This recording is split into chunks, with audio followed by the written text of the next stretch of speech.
January 30th, 2015, and yesterday I explained that I've just had a baby, and it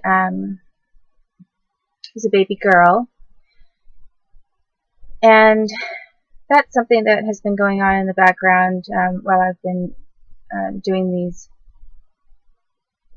video clips about government rape. So a couple of things that I want to do, since I said I was going to finish what I was talking about with regard to all of those things, is clarify a few things that I might want to clarify where I left off last time. And then I also want to clarify something from the last clip that I made. And first, on those last clips that I made on the 29th, I do want to correct one thing I said. I said that I didn't tell anyone, I told no one that I was pregnant, and that is true. I didn't tell anyone in the U.S. or anyone that was around me, but I did tell one Canadian person because I was looking at a teaching position in China, possibly for teaching English, and I considered going over there to do that. And when he asked me if I was pregnant, I said yes. So I did do that because I had to give some disclosure. If I had accepted a teaching position, they had to know, if I'm arriving in China pregnant, if that's okay or not for the teaching position and how that would affect things. So anyway, just to correct something, not that it makes that much of a difference, but if it does, that's the one person that I said something to. I never told anyone in person. I didn't tell any other individual. So aside from a compulsory kind of disclosure, that was it. And that was done over Skype. So if someone picked up on that, or people knew about it, I'm sure that wouldn't have been hard to find out. And now I want to go back to the things that I was mentioning about Russia, because when I was in Russia, and all of those things then later transpired with Josh Gatov, when some of his relatives had been in Russia, when I was taken to that Gorsky museum, and actually I was forced to drink an entire bottle of vodka. And even as a kid, I don't think I knew how dangerous that was. I think that I was possibly taken to the hospital later because I was throwing up bile. I remember I was first throwing up after all of these things happened and my being raped, and then I think I remember it turned green, like antifreeze. So I am pretty sure that even though I do distinctly remember somehow walking out of there, I'm not really sure how I walked out of that Gorsky hotel, even after I quote-unquote dried up, because, and this was when I was about 11 years old. Because what's odd about it is I remember some of the people making fun of me and sneering at me when I was walking out of there.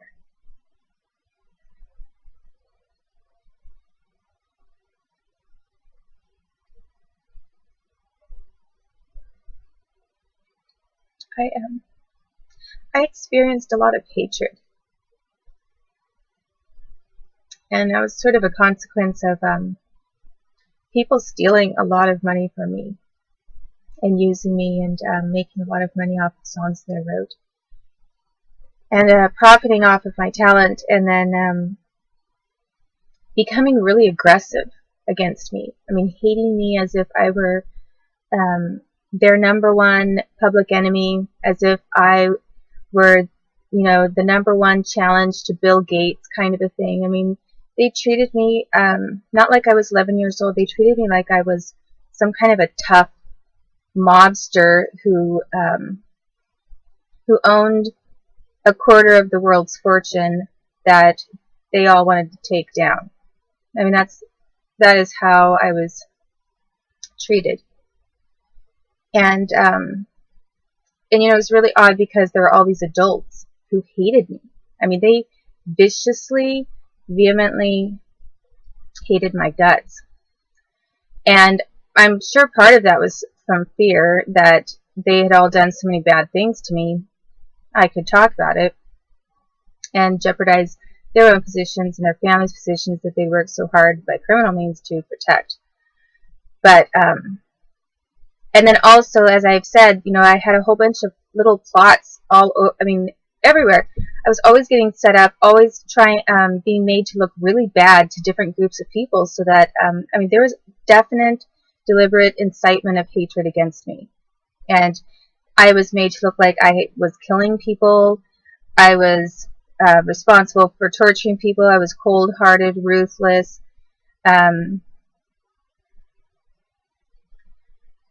I discriminated against every single religious and racial group that there is you can discriminate against. And not just that, I discriminated against fat people too, and it didn't matter what it was. They would find one small thing and then try to connect it to a group of people that it would anger or insult, and then they'd make me the face of that. So,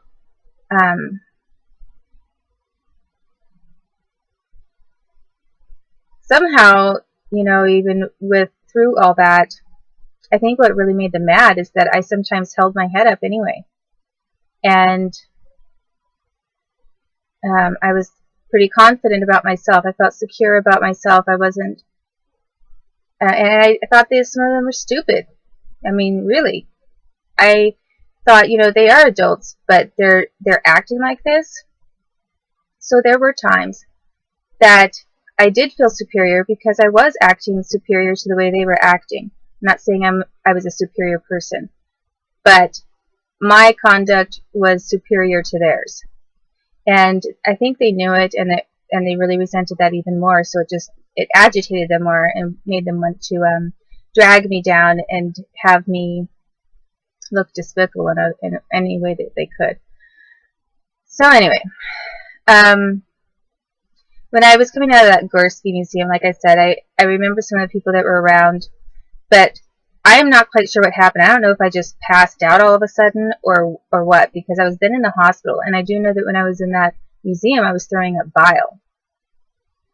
And I believe there was a nurse that came in. There was some kind of a nurse or medical person that actually went into the Gorski and sort of attended me in some way. I'm not sure if I got an IV, but I think I got something like that. And the bottle of vodka was not like a, it wasn't like a huge quart or gallon size bottle. It was it's kind of like your standard like flask of let me see, flask of vodka, maybe like this tall, maybe this wide, and this big around kind of a thing, like a rectangular bottle of straight vodka. And anyway, they made me just guzzle it, and nobody else shared it with me. If they had some vodka themselves, they had it themselves from another bottle, because they made me drink it like it was water. They said, "You're thirsty? Here's your water." And they made me drink it. So when I say that then I was at this hospital and I was getting tortured, that's true. I was, I think, somehow brought around to recovery in some way in this Vladivostok hospital. And then, for whatever reason, some of these Russians just let the U.S. people and some of these other international people have at me. And this is terrible lighting, because my lights are going on and off, sort of. They're like dimming and then becoming bright again. And anyway, I'm making some bread. I'm baking bread at what? It's like 2:30 in the morning, because I'm having to, not to be indiscreet, but bare shoulders and all. But I am having to breast pump all night without my baby with me. And I have a loaf of bread in the oven right now since I'm up anyway. And I feel like making these videos and getting some of this out of the way so that it doesn't get lost. And that could be why my electricity is kind of going in and out here. But that is so dark. Let me see if I can do something over here.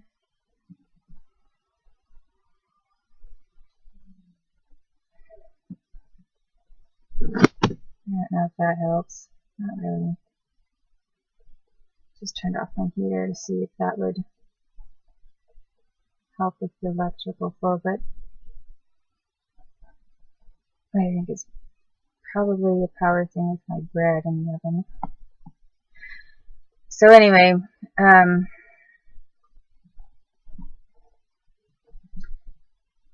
so what I was saying is that I was then in the hospital, and they somehow revived me. So they brought me around to like feeling okay. I'm not going to say I was feeling great, but I just thought for a split second I do look like Anna. That is a weird thought. Look like Anna Chapman. So anyway, this is water. It's in an apple juice bottle, but it's water.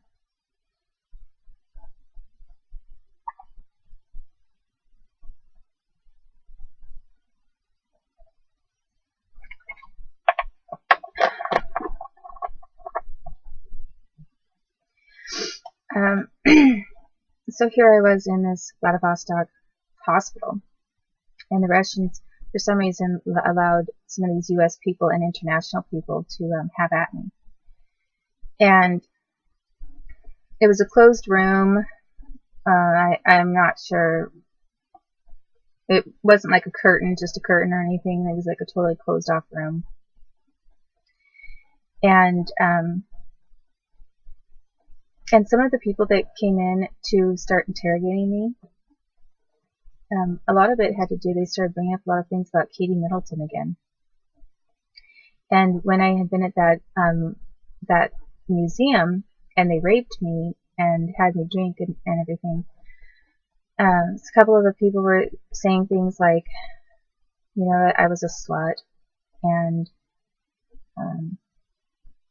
you know, supposedly doing this to punish me for writing some song about Katie Middleton. I know that that wasn't the whole reason they did that. They just used that as kind of their scapegoat excuse, I think, a lot. But there's some truth to it, because they had already decided what they wanted her to do and where they wanted her to be, and they did not want me interfering with that, and they thought that I was. And I mean, I guess maybe I don't understand all the motives behind everything. That's possible, and if I don't, I would really love to know what was going on. But some of the individuals who interrogated me and who were electrocuting me in this hospital after what had happened to me, one was James Cartwright. He's Pentagon, U.S. Pentagon, and he was all the way over there in Russia. And he was given access to me. Another person was Mike Middleton, and I'm sure it was him. And he did not, I don't remember him specifically standing there and putting the head brace on my head and like turning it, cranking it up himself. What I remember is that he stood in the doorway, or he stood next to a door, and watched some of it being done, and he looked very mad at me and kind of satisfied that this was being done to me. And I vaguely remember Carol being there. I know that I said that I think one of them was there, but maybe not the other one. But at that point, I think I saw both of them. And if it wasn't Carol, it may have been possibly